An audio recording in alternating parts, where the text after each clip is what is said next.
The Senate will come to order.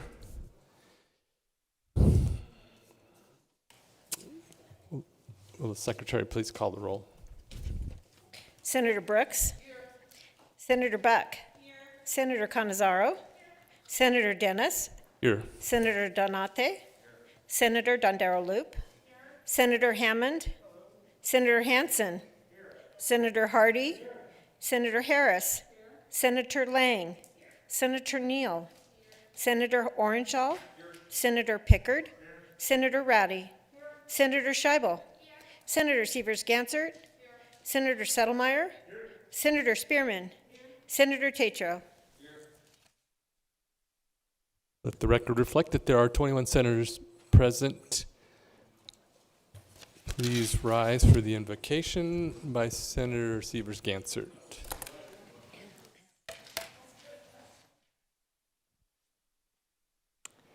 Today we are grateful to be here this afternoon with our colleagues and superb staff of the LCB. My colleagues and I are stewards of our districts and are working to do the best for those who we represent, our fellow Nevadans. We are honored and blessed to do so. I ask that you grant us wisdom and grace as we work together and debate issues important to our state. We thank you for your guidance.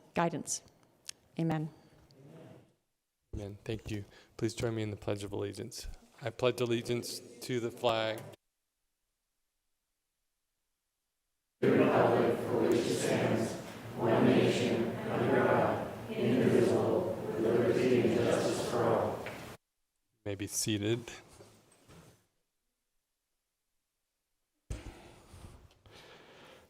Order of Business 3, reading and approval of the journal. By previous order of the Senate, the reading of the journal is dispensed with, and the President and Secretary are authorized to make the necessary corrections and additions. Order of Business number 9, motions, resolutions, and notices. Senator Canizaro. Thank you, Mr. President Pro Tempore. I move that the news media personnel, as noted on the list at each senator's desk, be accepted and accredited as members of the press, and that they be allowed to use the appropriate media facilities in the legislative building. You have heard the motion. All those in favor signify by saying yea. Opposed, nay. The motion is carried. Order of Business number 13, general file. Senate Bill number 1 revises the election districts for members of the legislature, members of the State Board of Education, and representatives in Congress, and the petition districts for certain statewide initiatives or referendums. Section 1, end of Section 24, end of bill. Are there any amendments to the bill as a whole? There are none. Are there any remarks from the floor? Senator Orangel. Thank you, Mr. President Pro Tem. Senate Bill 1 revises the districts for election of members of the Nevada Senate and Nevada Assembly and of the House of Representatives of the United States Congress. The measure retains a 21-member state Senate. The ideal population in each Senate district is 147,839 persons. The overall range of population deviation is 3.28%. 15 state Senate districts are wholly within Clark County, and 2 state Senate districts are entirely within Washoe County. 1 state Senate district includes the eastern part of the state and parts of Clark County, and another state Senate district encompasses all of Carson City, Story County, and a portion of Washoe County. 1 state Senate district includes portions of Elko, Eureka, Lander, and Washoe counties, and all of Humboldt and Pershing counties. Finally, 1 state Senate district includes all of Churchill, Douglas, Esmeralda, Lyon, and Mineral counties, as well as portions of Lander and Nye counties. Senate Bill 1 also retains a 42-member state assembly with an ideal population in each assembly district of 73,919 persons. The overall range of population deviation is 3.53%. The plan includes 30 assembly districts wholly within Clark County and 6 assembly districts wholly within Washoe County. The remaining 6 assembly districts contain parts of Clark or Washoe counties and some of the less populous counties. All assembly districts are nested within state Senate districts, meaning 1 state Senate district wholly contains 2 state assembly districts. Senate Bill 1 retains a 4-member congressional delegation. The ideal population in each district is 776,154 persons. The overall range of population deviation is 0.00%. 2 congressional districts are wholly contained within Clark County. A 3rd congressional district contains a portion of Clark County, as well as Esmeralda, Lincoln, Mineral, and Nye counties, and a portion of Lyon County.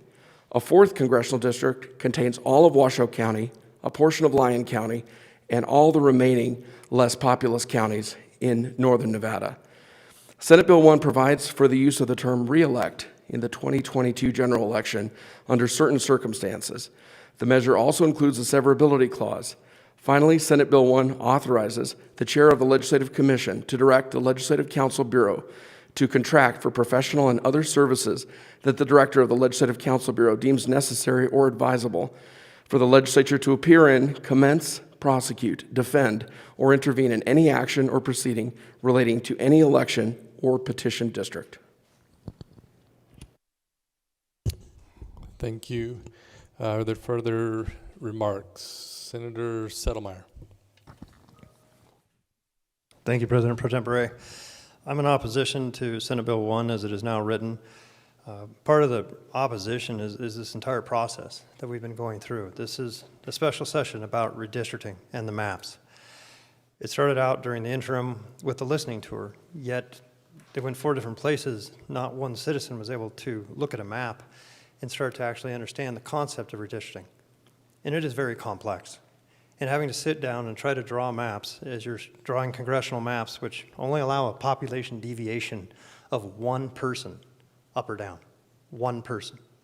You're building this map, and as you go along, you think you're getting to the end of your total population that is necessary, and you find out I only need 15 more people, yet I can choose between a census block of 320 people or a census block of 2 people.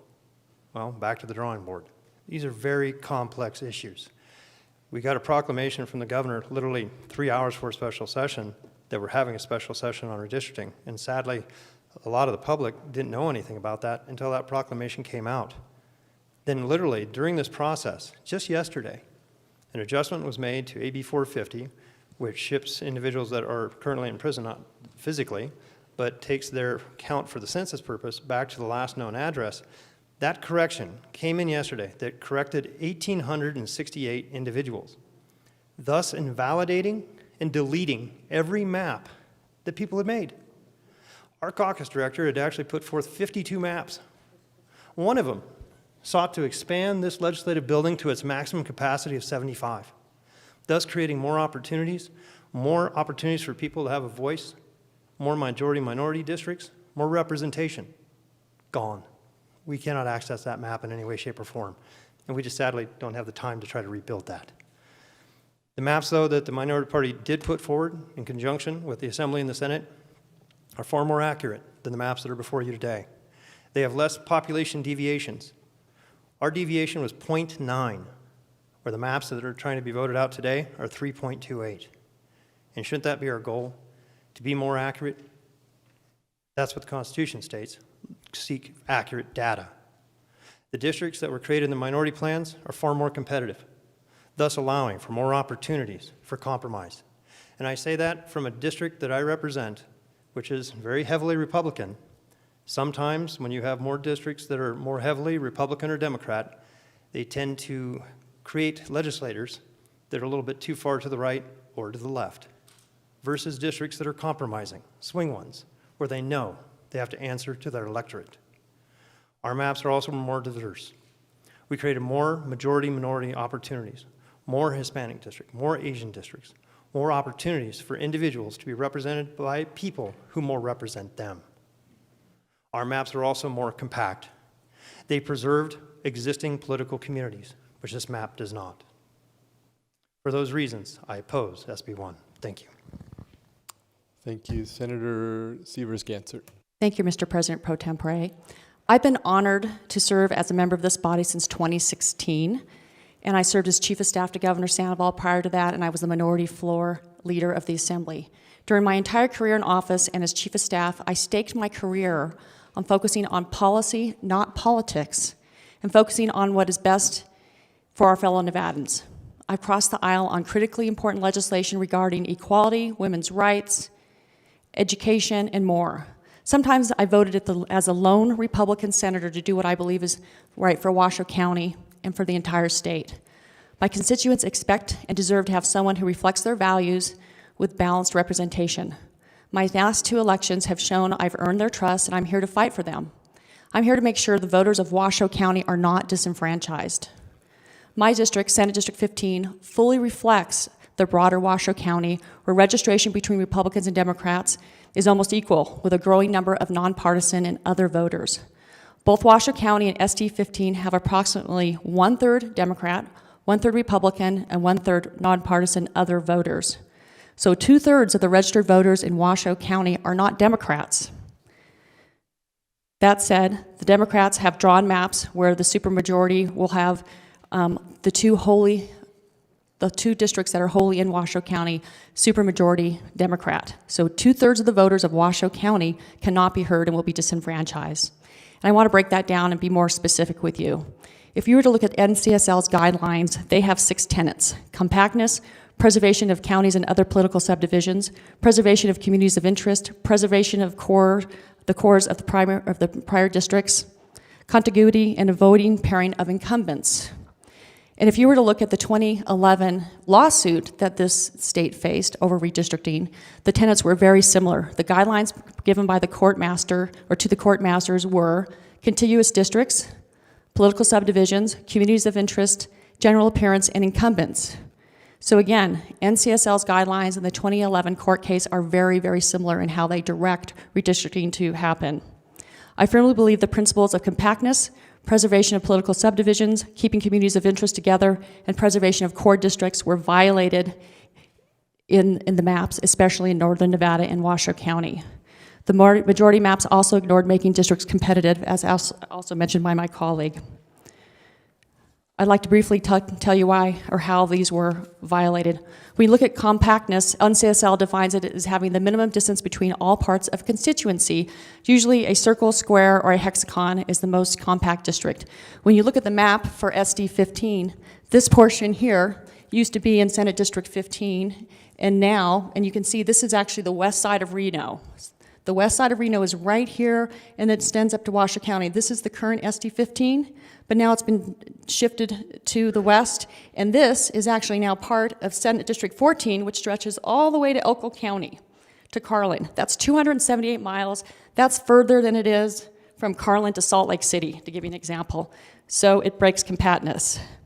If you were to look at political subdivisions, the maps that the majority party produced actually have 7 counties that are fractured versus 3 right now. And when you look at political subdivisions again, as was mentioned, the communities on that west side of Reno are Somerset, Verdi, and Cold Springs. All of them are in the city of Reno, if not fully, large parts. And in an area like Verdi, growing parts are in the city of Reno. So a city has been broken on the western side to basically attach that district to the east side of the state. And that's really to dilute the voting power and to disenfranchise Washoe County voters. Communities of interest. When you look at community of interest, Somerset's a community of interest, Verdi's a community of interest, Cold Springs is a community of interest, but so is the University of Nevada, Reno and its students. The University of Nevada, Reno is now on the east side of Senate District 14, but where all the dorms are and where students live on the west side has been fractured from that, and so is the south end. So when you look at communities of interest, not only are certain areas of Reno, but also the University of Nevada, Reno. And then when you look at preservation of core districts, as I mentioned, I served as the assembly member for this area before, from 2004 to 2010 as assembly for District 25. And so now that district basically has been manipulated to be shifted as well. And so I've been honored to serve, and I have earned the trust of the voters, and now it's going to be impossible to win that district because of the political manipulation of those districts. I think Washoe County voters deserve to have districts where good ideas win, not districts tailored to ensure pre-selected candidates win. We also talked a little bit about competitiveness. When you look overall at the maps, one of the tenets that NCSL suggests, and that's an emerging tenet or guideline, is that there's competitive districts. Many, many districts are no longer competitive because of the way these maps are drawn. Nevada really is a purple state, and when you have a purple state, you need to make sure that the representatives reflect who those members are, the different districts. If you were to look at the U.S. House of Representatives, There's something called the Cook Political Index, and in 1997, there were 164 U.S. House seats that were split. They could have gone one way or the other. Now that's down to 78. And what do we have in D.C.? We have gridlock. I don't think we need that here in Nevada, and these maps will drive us towards gridlock. It'll drive us towards more partisan choices. With the majority maps, voters in Washoe County, a county with nearly equal Republican and Democrat registration, and rising numbers of nonpartisan and other voters will be disenfranchised. The majority maps were created with a clear intent to secure these artificial supermajorities in both legislative houses for the next decade. They employ raw political engineering to draw lines to predetermine the outcome of future elections and to send a message to voters that their vote does not count. To be clear, this is not about how an election is run. This is about the creation of artificial supermajorities that silence the voices of nonpartisan Republicans and other voters. The Constitution guarantees the opportunity for equal participation by all voters in the election of legislators. The majority maps deprive citizens of the rights to participate equally in the political process, to join with others to advance political beliefs, and to choose their political representatives. These maps represent the suppression of voters' voices. Those voters are the ones who are registered nonpartisan, Republican, and other. Further, the majority maps clearly abandon the one-person, one-vote principle that expresses that individuals should have equal representation in voting. In the United States, this principle, one person, one vote, is fundamental to fair elections. These maps make fair elections impossible. Reflecting back to the 80th legislative session, Governor Sisolak vetoed Assembly Bill 186 because the national popular vote could leave a sparsely populated western state like Nevada with a greatly diminished voice in the outcome of national electoral contests. Doesn't the same argument apply to the artificial supermajority maps drawn by the majority party? With these maps, Washoe County and the rural counties' voices will be silenced. Communities of interest will be shattered, and the balance of power Nevadans expect and deserve will be destroyed. The majority has abandoned its responsibility to represent voters in a just and fair manner. If approved and signed by the governor, these maps are an abomination to the redistricting process and will make elections for the next decade a sham. I've been honored to serve as a representative from Washoe County for years as a member focused on policy, not partisan ideals. I've crossed the aisle to work with my colleagues of both parties time and again. I call on you now, my colleagues, to make sure that Washoe County voters are heard, nonpartisans, Republicans, and other voters. They deserve to have fair districts, not intentionally, artificially engineered supermajority Democrat districts. One person, one vote should be respected and followed. Thank you. Thank you. Senator Canizaro. Thank you, Mr. President Pro Tempore. I first wanted to begin my remarks with sort of a note to this body that there is a possible amendment or a draft amendment that is being worked on currently as we speak to address some of the concerns that really were outlaid during the hearing yesterday that we heard from the public. Some of those concerns, and I did want this body to be aware of it, although that amendment will happen over on the assembly side of things, assuming that this bill makes it across the way to our colleagues down the hall, will account for the adjustments for some of the NDOC inmate addresses that were received after an additional attempt by NDOC to get those addresses. And so we are accounting for those individuals as a result of that amendment. We will also be looking at including the Walker River Paiute Tribe Reservation entirely into Congressional District 4 because we did hear concerns about that being in two different congressional districts. We also are going to look at the Reno Sparks Indian Colony to ensure that it is contained entirely in one assembly district, which was another concern that we had heard yesterday, as well as ensuring that Sun Valley in Washoe County is also contained within one assembly district. And then, of course, there were some changes based on some of the concerns that were given to us yesterday by my colleague from Senate District 19, that we were able to look at some of those concerns as well, and we are moving the entirety of Lander County into Assembly District 32 and portions of Eureka and Elko counties, including the city of Carlin, into Assembly District 33 to address some of those concerns that were expressed to us as well. So that amendment, while we do not have it before us today, I did want to just make a note that we had heard some of those concerns and are making some adjustments accordingly. But despite that, Mr. President Pro Tempore, these maps that we have proposed in Senate Bill number 1, I believe do accurately reflect the growing population that we have seen in the state of Nevada and the growing diversity that we have seen throughout the state. We did so while also maintaining rural and northern Nevada representation. And again, I think with the addition of this amendment, are going to avoid splitting up some of our tribal nations. And that was definitely something that we wanted to focus on in these maps. I think that with this increasing ethnic and racial diversity, it's incumbent upon us to have maps that do accurately reflect that. And even the proposed maps in Senate Bill 1 include a number of ways in which we have done so. In the legislature, 29 of the 63 proposed districts have a majority non-white population, whereas in 2011, only 7 of those had that. These maps include 29 legislative districts where Hispanic or Latino Nevadans make up greater than 25% of the population, and also increases the number of majority Hispanic or Latino districts in both the state Senate and Assembly. African Americans make up greater than 25% of the population in 5 of our proposed state legislative districts, which is an increase from the 3 from the previous maps. And Asian American and Pacific Islanders will make up greater than 25% of the population in 5 different legislative districts, which is an increase from 1 based on our current maps. And so I do believe that these particular maps not only balanced and accounted for what are traditionally thought of as criteria for redistricting, but are both fair and legal, and I think do accurately reflect the Nevada that I was born and raised in, the Nevada that I love so deeply, and our growing diversity, and I would urge my colleagues to support Senate Bill 1. Thank you, Mr. President Pro Tempore. Thank you. Senator Hardy. Thank you, President Pro Tempore.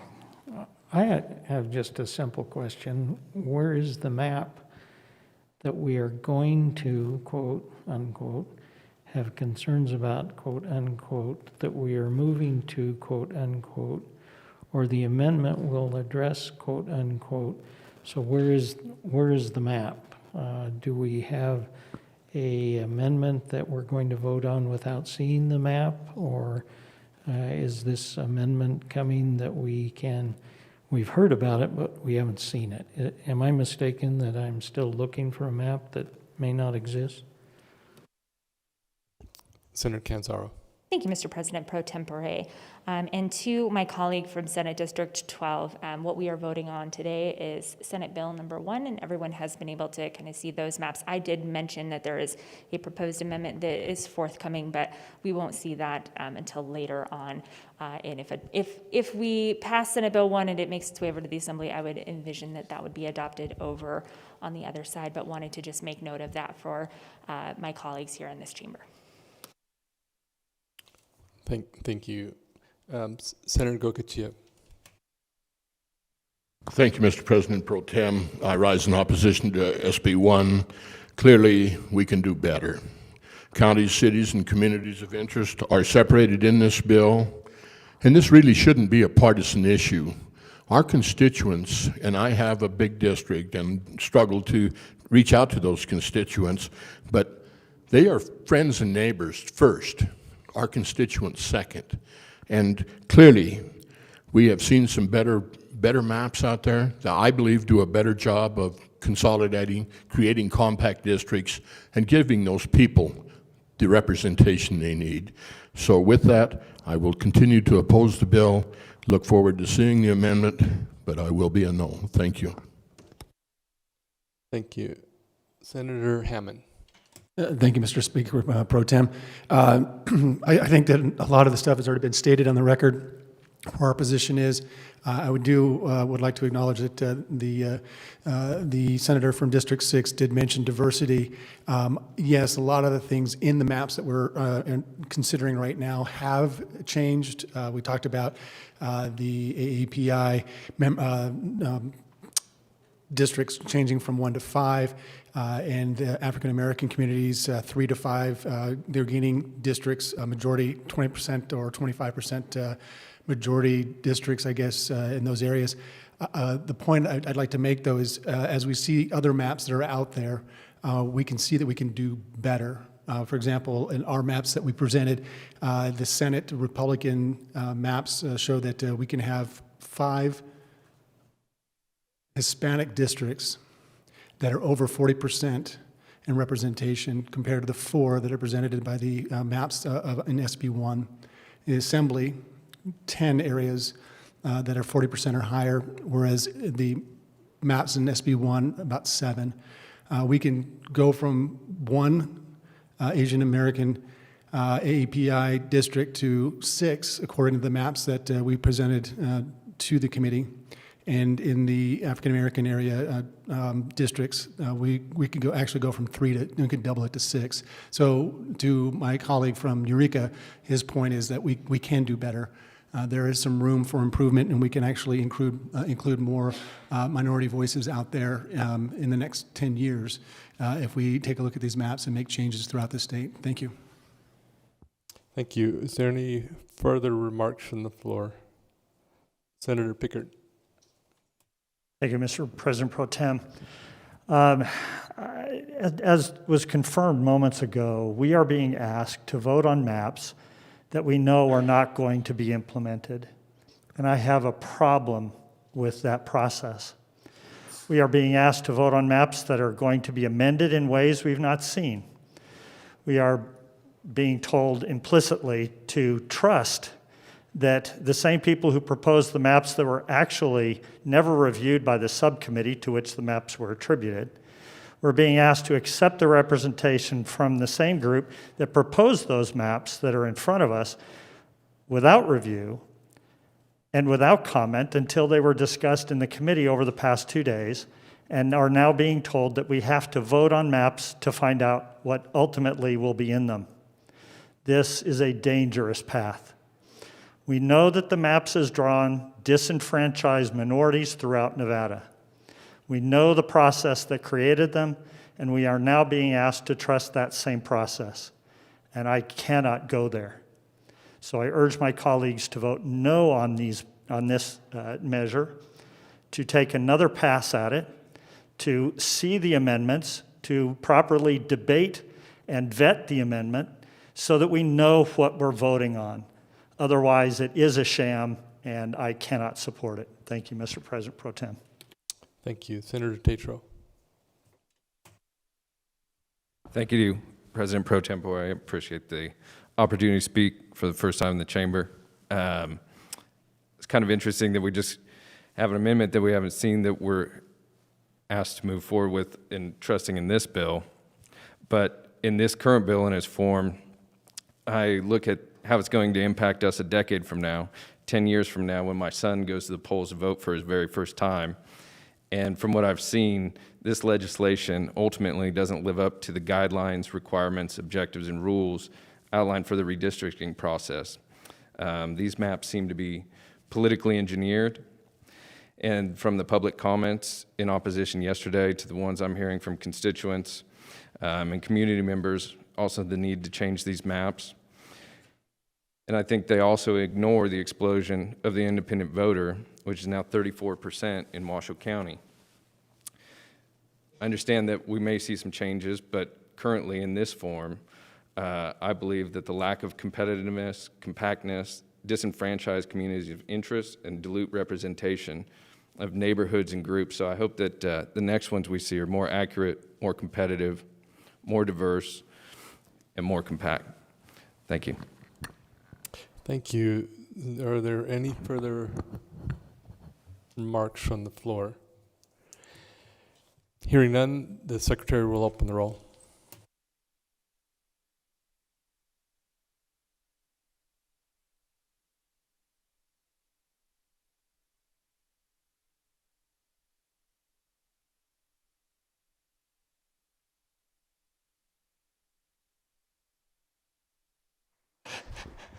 We forgot to give you the owner's manual on how that works. Anyone wish to change his or her vote? The secretary will close the roll. The vote on Senate Bill 1, 12 yeas, 9 nays. Having received the constitutional majority, is declared passed and ordered to the Assembly.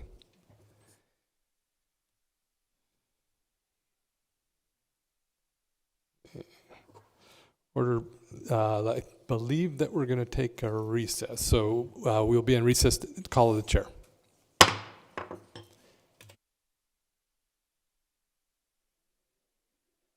Hey, don't go too far. I think we're just waiting on the assembly to send us some stuff down. So as soon as we get that, we'll go.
After I read, oh.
The Senate will come to order. Order of business number 6, messages from the Assembly. Assembly Chamber, Carson City, November 14th, 2021. To the Honorable, the Senate, I have the honor to inform your honorable body that the Assembly on this day passed Assembly Bill Number 1, signed Susan Furlong, Chief Clerk of the Assembly. End of messages. Thank you. Order of business number 10, introductions, first reading and reference. Senator Ratty. No, I have to read it. Assembly Bill Sorry. Number 1. Go ahead. Select Committee on Redistricting and Elections, referred to Select Committee on Redistricting and Elections, revises provisions relating to elections. Section 1, end of bill. Thank you. Okay, now Senator Ratty.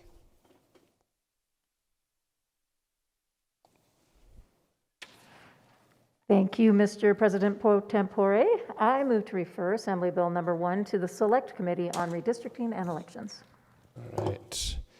You have heard the motion. Oh, no, I'm sorry. Senator Ratty has referred Assembly Bill Number 1 to the Committee on the Select Committee on Redistricting and Elections. Are there any objections to the referral? If not, so ordered. We will be in a recess.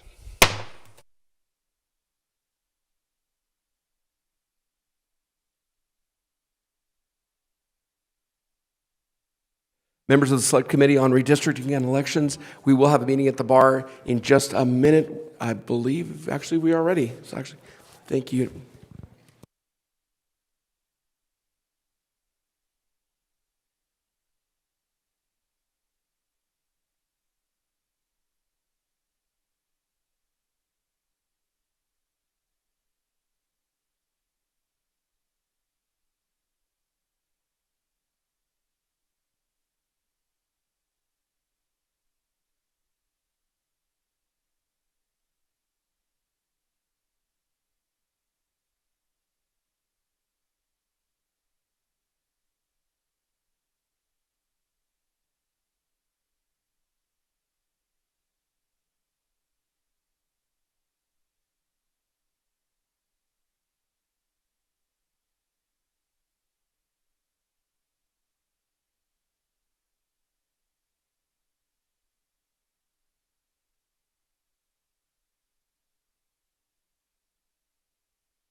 The Senate will come back to order.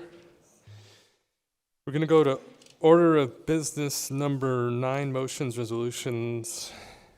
I'm sorry.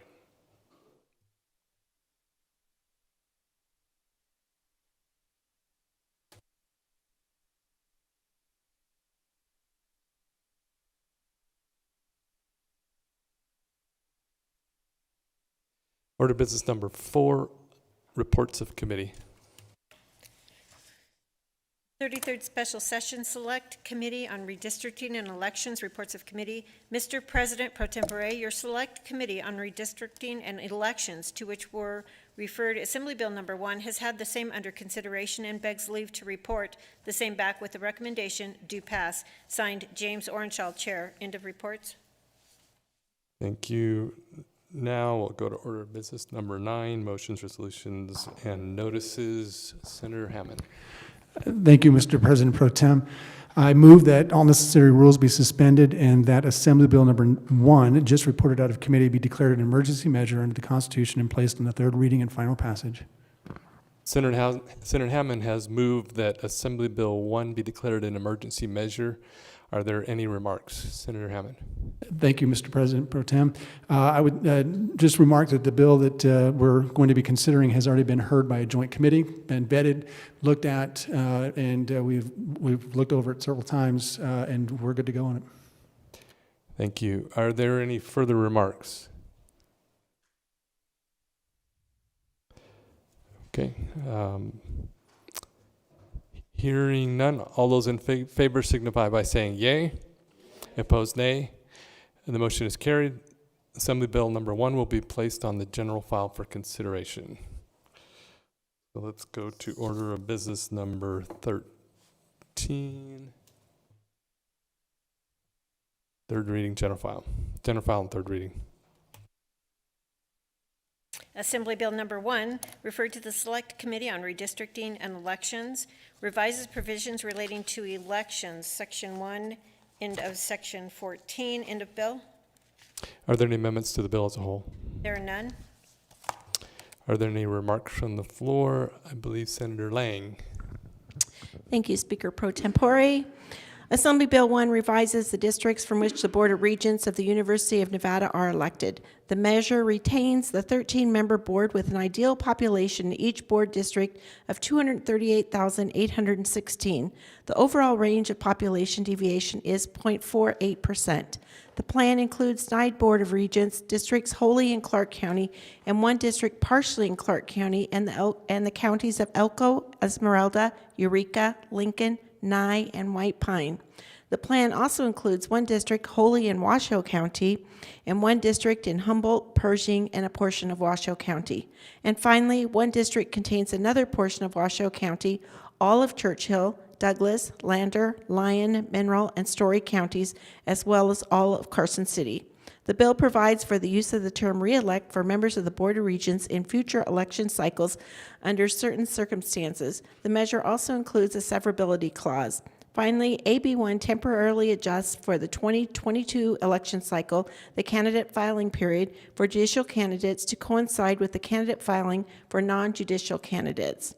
Provisions of the bill setting forth the shape files describing the districts for the Board of Regents are effective on January 1, 2022 for purposes of filing for office and nominating and electing board members to the board, and on January 3, 2023 for all other purposes.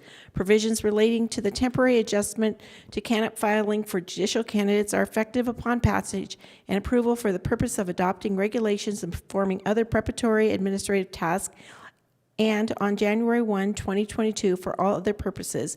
These judicial candidate filing provisions expire by limitation on December 31, 2022. Provisions setting forth the effective dates of the bill as well as the severability clause are effective upon passage and approval. All other provisions are effective on January 1, 2022. Thank you. Are there any further remarks? Senator Pickard. Hey, Mr. President Pro Tem, just wanted to make a comment about the process on this one. My understanding, I'm not on the subcommittee, but I understand the process included input from all of the regents and the various stakeholders. And they were able to see maps, comment on maps, make adjustments as necessary to make them more fair. The deviations, my understanding is, are minimal, much better than what we've seen in other maps. And so I just wanted to commend those that put that together. I believe that is the appropriate process and one that we should be following for the rest. Thank you, Mr. President. Thank you. Are there any further remarks? Hearing none, the secretary will open the roll.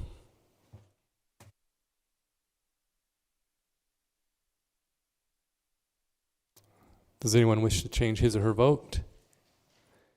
Secretary will close the roll. The vote on Assembly Bill 1 is 21 yea, 0 nay. Having received the constitutional majority, is declared passed and ordered to the Assembly. We will now go to order of business number 16, remarks from the floor. Anyone wishing to give remarks from the floor? Not seeing any. Senator Cannizzaro. Thank you, Mr. President Pro Tempore. I believe that with that, we would stand in adjournment until the hour of 10 a.m. on Tuesday, November 16th of 2021. You've heard the motion. All those in favor signify by saying aye. Opposed, nay. The motion is carried. The Senate is adjourned.